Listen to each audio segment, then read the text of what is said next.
Allô tout le monde, bienvenue dans ce nouvel épisode du podcast Jason Inspiration. Donc aujourd'hui, comme moment d'inspiration, j'ai envie de vous partager un livre que j'ai lu il y a longtemps, que j'ai relu. Je pense que je l'ai lu au moins 2 fois, si c'est pas 3. C'est ce genre de livre-là qu'on achète, qu'on garde, puis qu'on peut relire plusieurs fois dans la même vie parce que à chaque fois, on en retire des enseignements différents, dépendamment où est-ce qu'on en est rendu dans notre cheminement personnel.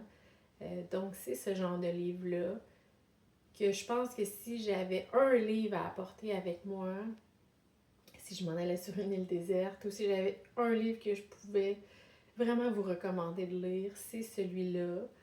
Malgré le fait que j'ai lu énormément de livres, puis que j'ai beaucoup de livres qui m'ont inspiré et qui vont encore m'inspirer, je pense vraiment que c'est celui-là qui m'a touché le plus profondément dans ma vision, en fait, de la vie, pour m'aider à changer de perspective, puis à retrouver une certaine liberté personnelle, un certain bien-être.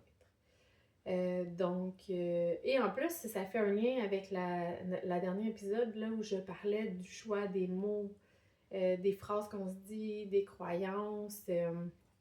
En fait, là, je vais essayer de faire ça simple parce que dans ce que je suis passionnée et, et aussi intense. Donc, quand je parle de quelque chose qui me passionne, je peux m'emporter et ne plus voir le temps passer. Fait que ça fait de moi quelqu'un qui n'a pas une super bonne gestion de temps et qui tente de s'améliorer. Donc, je vais tenter d'être concise malgré le fait que c'est un livre qui m'a énormément, qui vibre beaucoup encore en moi. Probablement que plusieurs le connaissent, pour soit l'avoir lu ou en avoir entendu parler. Il s'agit des quatre accords Toltec de Don Miguel Ruiz. En fait, là, peut-être même que vous en avez entendu parler si vous travaillez en milieu scolaire, parce qu'il y a plusieurs personnes qui les ont transformés aussi pour les accords Toltec pour les enfants, parce que c'est vraiment des belles leçons de vie, en fait, des belles leçons personnelles pour nous aider à voir la vie autrement et qui peut s'appliquer aux enfants. Nous-mêmes, dans notre famille, mon conjoint et moi, on l'a fait. Prendre le temps de justement rendre ça plus simple pour les enfants, pour chaque accord Toltec, pour les accompagner aussi à être mieux, à être bien avec soi et avec les autres. Donc aujourd'hui, je vous partage ce livre-là. En fait, c'est l'auteur vient du Mexique et lui a grandi dans la sagesse des Toltecs. Puis il transmet, dans le fond, cette sagesse-là de façon concise, précise et accessible à travers son livre. Il y a la suite qui est le 5e accord Toltec. Je pense bien vous en parler dans un prochain épisode. Donc, je vous résume un peu le livre pour que vous puissiez entendre les grandes lignes et voir si c'est quelque chose qui pourrait, en fait, venir vibrer pour vous, répondre à certains de vos besoins actuels, puis vous prendrez après la décision si vous souhaitez le lire ou pas. Je vous lis l'une des premières citations de ce livre. Il est facile de vivre les yeux fermés en interprétant de travers tout ce que l'on voit. C'est une citation du grand John Lennon. Et c'est une belle citation pour faire la préface de ce livre-là, qui tente, du moins par ses écrits, de nous ouvrir les yeux, d'ouvrir nos yeux et notre perception pour voir les choses différemment, pour s'assurer que ce qu'on voit, ce que l'on interprète, ce soit vraiment des choses que l'on voit les yeux ouverts et non pas les yeux fermés. Okay?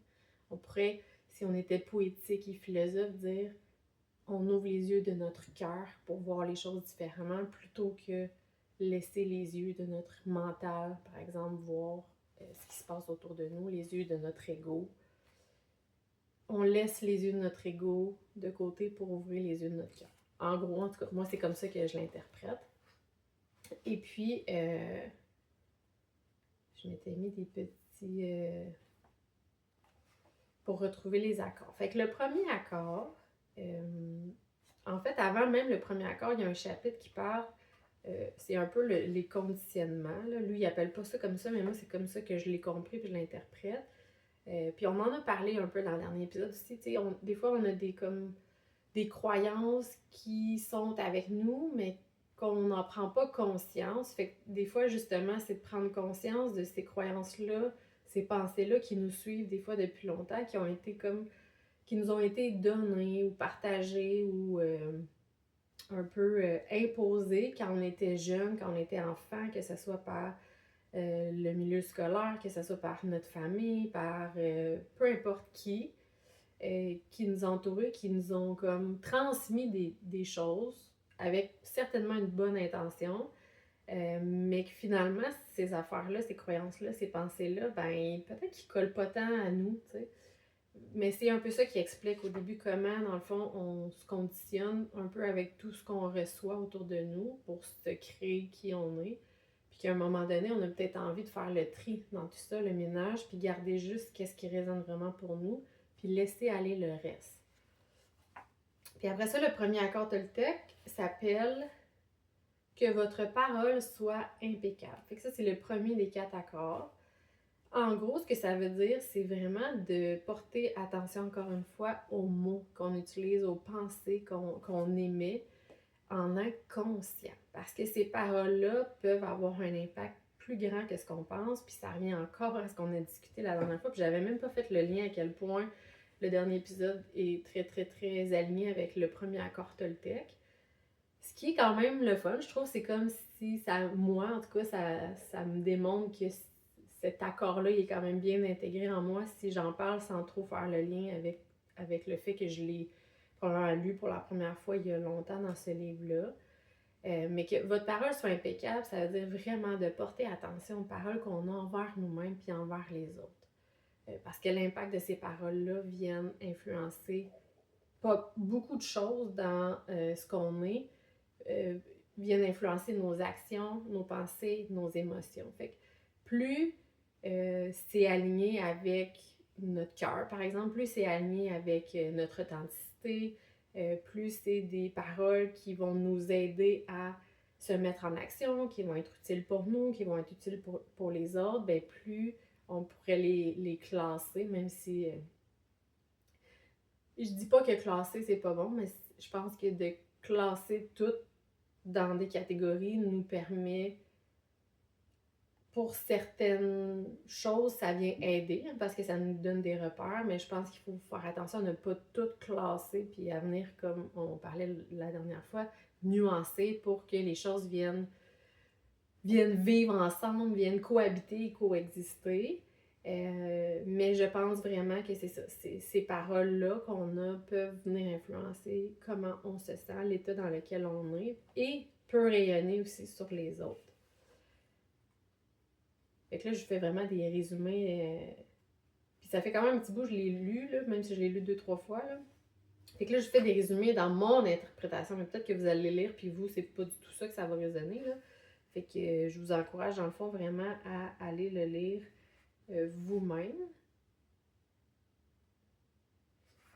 Puis c'est ça. Dans le fond, puis c'est un petit livre quand même, il n'y a pas beaucoup de chapitres. Là. Des fois, je relis parce que je souligne. Là.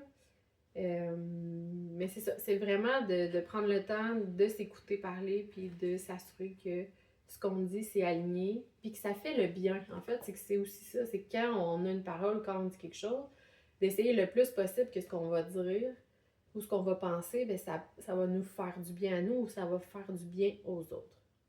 En gros, c'est pas mal ça. Deuxième accord Toltec. Quoi qu'il arrive, n'en faites pas une affaire personnelle. Ouf, ça là, moi ça m'a beaucoup aidé. En gros, ce que ça veut dire, c'est de ne pas prendre les choses personnelles.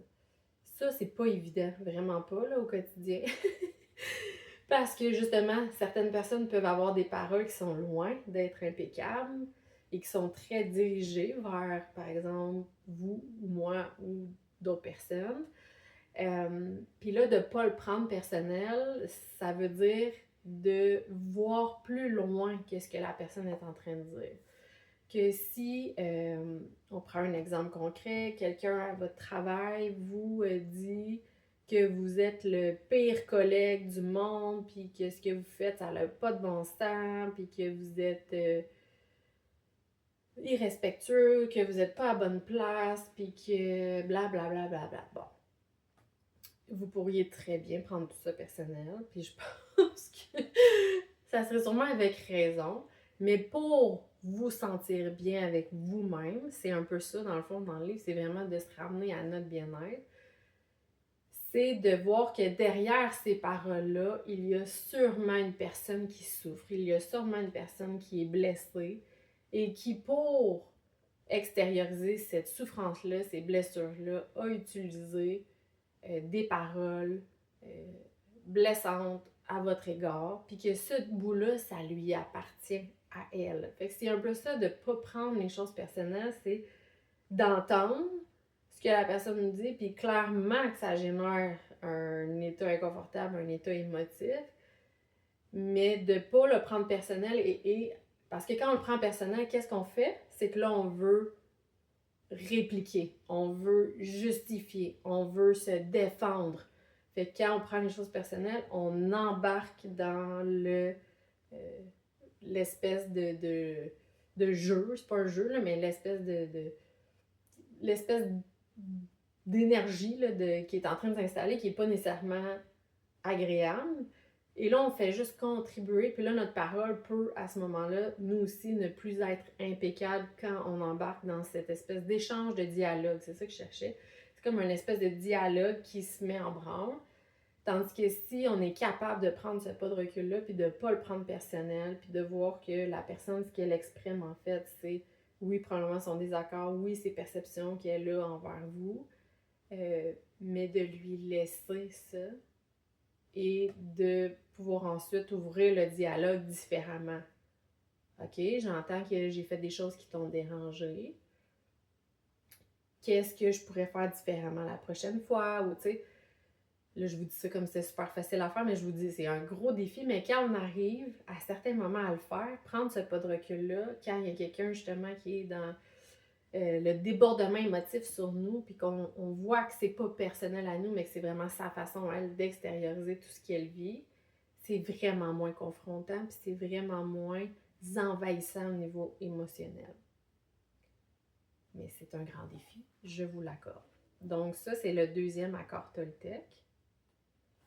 Le troisième est « Ne faites pas de suppositions ». Et qu'on est bon là-dedans en plus. Hein? Les suppositions, là, de ce que moi je me rappelle, c'est vraiment dans le fond de se créer des scénarios là, dans notre tête. Ça revient aussi à un autre épisode où je parlais de valider nos perceptions. C'est un peu ça, quand on se fait des suppositions, c'est que là, on capte des informations, on les additionne, on les met ensemble, puis ça nous donne une supposition. Quelque chose qui pourrait arriver éventuellement dans le futur. Fait qu'une éventualité de quelque chose de possible.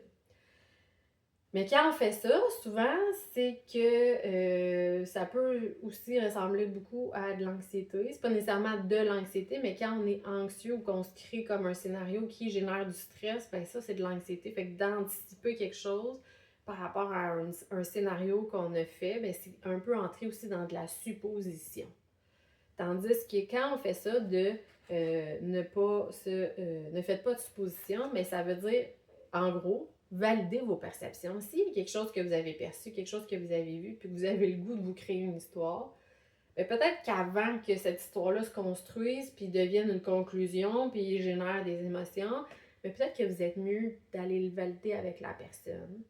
Ou si vous avez des stratégies personnelles internes que vous êtes capable d'utiliser pour justement un peu libérer puis laisser aller vos pensées automatiques qui montent, c'est ben oui, ok, je sais, d'habitude je me dis ça, mais là, ça me servira pas, je laisse aller, puis ça fait que vous vous sentez bien, vous êtes capable de lâcher prise, tant mieux. Mais si vous sentez que votre supposition, votre histoire que vous êtes en train de vous créer, ben, elle génère quelque chose d'inconfortable, puis elle reste pris un peu en dedans, mais ça serait peut-être important pour vous et pour l'autre personne d'aller valider cette histoire-là que vous vous créez dans votre tête pour pas faire de suppositions. Parce que les suppositions, comme on s'est dit, les histoires qu'on se crée, souvent, ils reflètent pas bien la réalité ou vraiment ce qui s'est passé. C'est comme nos peurs qui prennent le dessus puis qui nous font faire des suppositions. Fait que d'essayer de pas faire d'opposition, c'est essayer aussi de se libérer de nos peurs, puis de se ramener aussi dans le moment présent, puis dans notre cœur. Et le quatrième accord toltèque, et non le moindre, c'est le plus important, moi je trouve, c'est faites toujours de votre mieux. Parce que de ne jamais faire de suppositions, de ne jamais prendre les choses personnelles et de toujours avoir une parole impeccable, ça se peut pas vraiment. Okay? À moins qu'on soit un moine du Tibet puis qu'on passe notre vie à méditer puis à être en paix avec nous-mêmes, dans la vie, dans la réalité quotidienne de notre mode de vie, avec les charges qu'on a, avec la pression qu'on a dans toutes les sphères dans lesquelles on gravite, je ne pense pas que c'est réaliste d'être toujours dans ces accords-là qu'on fait avec nous-mêmes, mais l'important, c'est de faire de notre mieux. Puis peut-être que de notre mieux aujourd'hui, c'est pas le même mieux que demain, puis c'est pas le même mieux qu'hier. Ça dépend de notre état, ça dépend de si on a bien dormi, ça dépend si on a eu le temps de se déposer, de manger, de s'entraîner, de méditer, de jaser avec du monde qu'on aime. Ça dépend de facteurs externes qu'on contrôle pas. Est-ce qu'il y a eu plus de trafic que d'habitude? Est-ce que je suis arrivée en retard? Est-ce que j'ai... Fait que ça dépend de plein de choses dans notre environnement, dans notre état, dans notre routine. Fait que de toujours faire de notre mieux en fonction de chaque journée. Puis si ça, on arrive à l'intégrer, ben déjà, c'est un grand pas vers la libération personnelle, puis vers un état de bien-être qui peut s'installer tranquillement et perdurer de plus en plus longtemps. Et même dans les moments d'inconfort, on en a parlé aussi dans le dernier épisode, la vie, c'est pas que le confort et ou l'inconfort. La vie, c'est et le confort et l'inconfort. C'est les deux ensemble. Mais quand on arrive tranquillement à faire de notre mieux, à être moins dans les suppositions, fait que donc on est plus capable de communiquer ce qu'on perçoit, on est plus capable de lâcher prise, de laisser aller, de laisser aux autres qui leur appartiennent, puis de ne pas le prendre personnel, de ne pas embarquer dans vouloir sauver les autres ou devenir la victime ou le bourreau d'une autre personne. Tu sais, vraiment laisser à l'autre qui lui appartient dans sa responsabilité d'humain, prendre ce qui nous appartient, parce qu'il y a plein de choses qui nous appartiennent aussi. Quand quelqu'un nous fait un message, même si sa façon de le faire n'est pas adéquate, il y a sûrement quelque chose dans tout ça qu'on peut prendre le temps de réfléchir, qui nous appartient pour peut-être être plus aligné avec nous-mêmes la journée d'après. Puis si dans nos paroles, le plus possible, on est dans justement quelque chose qui est utile pour nous, qui nous fait du bien à nous, qui fait du bien aux autres, qu'on n'est pas dans le jugement, qu'on est dans l'accueil, l'observation, la non-violence, bien tout ça, ça peut juste être bénéfique pour nous et pour les autres. Mais on veut surtout pas embarquer dans une pression de performance, puis là se taper sa tête, dire « Ah là, je suis donc même pas correct, j'ai dit ça, c'était pas vraiment impeccable comme parole. » Hey, c'est correct. C'est correct. T'as fait de ton mieux. Déjà, t'en prends conscience. T'as pas besoin de te sentir coupable. En fait, si la culpabilité est là, on l'accueille, mais après ça, on peut la laisser aller puis se dire « J'ai fait de mon mieux. » Oui, je me suis sentie coupable parce que je pense que c'était pas aligné avec moi quand j'ai dit ça, quand j'ai parlé de cette personne-là de cette façon-là. Mais je vais laisser aller cette culpabilité-là parce que je vais apprendre de tout ça. Puis la prochaine fois, je vais m'en tenir vraiment plus à ce que mon cœur me dit plutôt que de dire quelque chose de peur que je pourrais être rejetée. Parce que là, toute la gang parlait d'elle comme un peu en mal. Puis là, moi, je voulais pas me sentir à l'écart en disant, ben là, c'est pas correct ce que vous dites. Fait que j'ai comme embarqué dans le game pour me faire accepter parce que c'est important, le sentiment d'appartenance. On veut donc bien être accepté.